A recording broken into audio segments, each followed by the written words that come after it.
Hi all and welcome back to a new video here. It's a Monday morning and we are getting ready for a big weekend of flat action. I know it's still quite a while away to the weekend, but the Prix de Triomphe is on Sunday at Longchamp and it culminates kind of the whole flat season. This is the big race. This is the race that the middle distance horses want to win, and it's just widely renowned as one of the big kind of season closers for the flat season. So I decided I'd do a bit of a preview for it, alongside a bit of a flat season reflection at the end of the video. Going into the arc itself, it does seem to be between perhaps 5 or 6 runners. You know, there's a couple of outsiders there that will obviously run. The arc is never going to be that small a race. There will always be outsiders.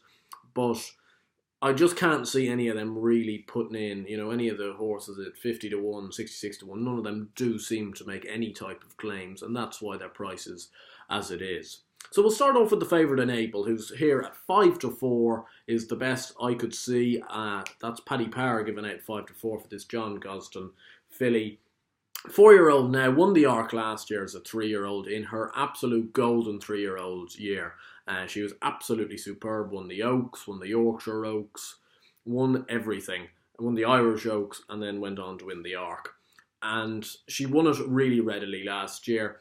The problem, I suppose, for people that potentially want to take her on is that this year has been a bit of a setback. Like, she had a setback early in the season with an injury. She's come back now, only had the one run. That was in a Kempton Group 3 at the start of September. So ideally, it's 4 or 5 weeks before the Arc. It does look like a good prep race, but it's only been the one race and came out fit and firing to beat Crystal Ocean, who's a very good horse in his own right, by 3.5 lengths very readily for Frankie. That's why she's 5 to 4 favourite. Do you want to take 5 to 4 on this horse, on Enable, considering she's only had one run this year? That was a Group 3, only 4 or 5 runners. I'm not so sure. For me, it wouldn't be for me. I think she still could win, but I would be more looking for each way alternatives in this race rather than lumping on Enable. I just can't see really why. Well, no, I can see why she's that short, but I wouldn't be one to just absolutely murder into. I don't think she's a certainty. I think the Arc could well be a bit of a better race this year, if I'm being honest. And that leads us to the second favourite, Sea of Class at 9 to 2 for William Haggas. This is all obviously if they run. We're not even at declaration stage, so there's no certainties whether any of these are going to run. There could be late changes, but these are the ones that you think will. Sea of Class at 9 to 2, William Haggas. A bit like Enable last year, won the Irish Oaks, has gone on to win the Yorkshire Oaks. And she looks a very, very good filly. Just seems to be progressing nicely. William Haggas had never rushed her and has just come to the boil beautifully. That Irish Oaks win, it ends up going down. I think it was only a head victory or something. But James Doyle had heaps in hand. He was just trying to get there as late as he could, and it was a picture-perfect ride. At York, they took it up a little bit further on, and she went on to destroy Coronet, who's a very good yardstick, by 2.5 to 3 lengths. James Doyle most likely going to be in the saddle again here, and she'll be weighted with. She's going to be one of the ones that will be near the back of the field, be looking for that big run down the outside, a bit like Trev a couple of years ago, and look to mow them all down late. She could be able to. Again, 9 to 2 I think is a little short for me given just the substance of her form so far. I don't think the Irish Oaks was that great a race, because I don't think the O'Brien 3-year-old fillies this year have been that good. The outstanding 3-year-old filly has been Alpha Centauri. Obviously she's gone. She wouldn't have run in this race anyway. But I don't think Beaten Forever Together, Magic Wand, they're not superstar 3-year-old fillies for Aidan O'Brien. And that's why none of them are running in this race, because he obviously has given up. They're not at this level. So that would be my concern. And Coronet, is Coronet just a Group 2, Group 3 horse? Perhaps so. Group 1 placed horse at best. So 9 to 2 wouldn't be for me. That leads us to our first each way play. I'm tipping up 2 each ways in this race, and that's Waldgeist for Andre Fabre at 8 to 1. You can get 8 to 1 with Ladbrokes. I think that's the best on offer. this French-trained horse has really progressed very nicely this season and has won now 4 on the trot, a Group 3, 2 Group 2s and a Group 1. Most recently won a Group 2, which Capri was 5th in on his comeback run, the Aidan O'Brien horse, but won very easily that day, and he just seems to have that progressive profile, and I'm just always a little bit on it, not on edge, but you've got to be very wary of Andre Fabre in these races. A lot of people underestimated Cloth of Stars last year, ran on very well to take second. Just because I don't think, people like myself, like you English people, do we really look at the French form? Do we really know what it means? Sometimes we overestimate it, sometimes we underestimate it. I'm just thinking this horse looks progressive, looks like he could be lined up to run a very big race. And at 8-1, I'm willing to give that. I think that's an alright each way price, considering there'll be at least 3 or 4 places on offer, depending on obviously the amount of runners. But even some firms might do 4 places. Cracksman's there at 12-1. I won't go too much into Cracksman because I don't know whether Cracksman's actually going to run for John Gosden. If he does, I suppose he has an each-way squeak, this son of Frankel, but he's just been very lacklustre this year, and I know they've kind of raised the issue of ground and stuff like that, but I just think he doesn't look the same animal as he did at Ascot at the end of last year. I just can't see it. I think he looks very lacklustre, as if he's kind of almost, the horse himself has kind of almost given up on the game. Like, he won at Epsom, was at the Coronation Cup, I think, and he was just very, was all out to mow down Salawen, and then lost at Ascot, and lost pretty comprehensively to Poet's Word, and I couldn't have him even if he does run at 12-1.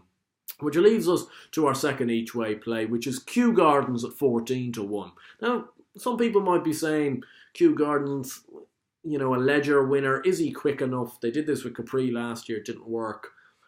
I see where you're coming from if you're making those arguments, but I do think Kew Gardens is a better horse than Capri at this time last year. He's already shown himself to be very capable over a mile 4 at the top level. Mile 6 was just kind of, they obviously saw the opportunity in the Ledger. He's a stout stayer.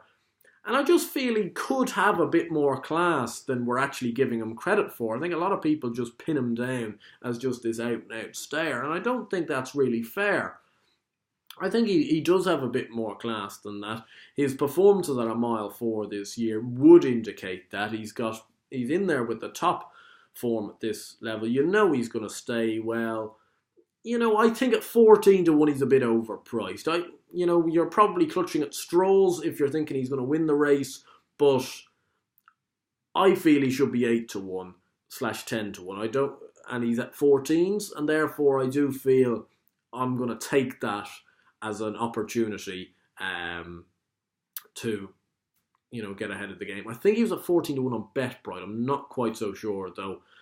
Look at the Oddschecker website. That's where I get all the comparisons, and just shows you that if you do shop around, you do have your accounts in different firms, you will get the best prices if you do the efforts.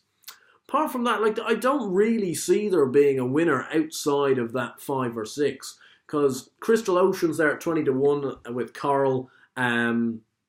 He's well held by an able, seemingly. You never know, though, could have improved for that Kempton run. I don't think Poet's Word's going to run.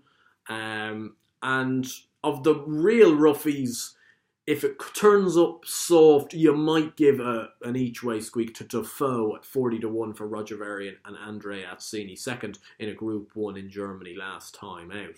So for me, in the arc, I'd oppose an able. I'd see it's more of a watching brief for me with an able. Obviously, I feel she does have the ability to win. We obviously saw that last year, but I wouldn't be taking 5-4. There's for Waldgeist at 8-1 and Kew Gardens at 14-1. Look, all right, each way plays for me. And that wraps up all the arc talk. So if that's all you came for, you can just turn off now. Just a little reflection, obviously, on the flat season. It's been pretty good, actually. I've enjoyed it more than I have previous flat seasons. I think there's been some very good performances. It's been very good to see the likes of Poet's Word, Crystal Ocean succeed. for Michael Stout. Obviously, Alpha Centauri was probably the horse I enjoyed seeing the most, because I'm obviously a big fan of the Jessica Harrington yard. And the way she just won her races was just so impressive. You know, these Group 1s after Group 1s. Pity she ended up losing in the Matron at Leopardstown, but, you know, you can't win them all. She obviously had an injury, and to get that close to Lawrence, who's a very good horse in her own right, with an injury is a superb effort. Also, you have to look forward to next year with a lot of optimism and a lot of kind of excitement. I think there's a lot of really good 2-year-olds, and this is where I want your interaction. I want you to tell me who you think has been the most impressive 2-year-old between Ireland and England, because I think there's been heaps. Personally, if you were to really push me, I still think John Gosden's horse Calyx was one of the most impressive after his Royal Ascot win in the Coventry Stakes, beating Advertised by a length. And you look what Advertised has done. Advertised has done nothing but advertise the form with the Phoenix Stake win at the Curragh in a Group 1. I think Martin Meade thinks the world of Advertised, and to beat him might be a fantastic effort. But there's a list of them. There's Too Darn Hot, looks like he could be anything. There is Corto, who obviously came over and won the National Stakes. Anthony Van Dyke, 10 Sovereigns, Fairyland. You know, the list could go on. Mad Moon, I think, could be a really good horse and a real, possibly underrated horse for Kevin Prendergast after winning at Leopardstown. God, that was a very, very taking performance. And a bit like Altad a couple of years ago for Kevin Prendergast, this could be a classic winner in Mad Moon. We'll have to see when it comes round to spring next year. But it has been an enjoyable season. I am glad it's kind of coming to a close, though, because that means the jump season is starting. And I can't wait to get into that and obviously probably make a few more videos along the way. Anyway, I hope you guys enjoyed this video. If you did, please do give it a like and subscribe to the channel down below. And as I've already mentioned, name me your most impressive 2-year-old. And obviously, who do you think is going to win the Arc? I'm all up for suggestions. I'll see you next time. Happy punting.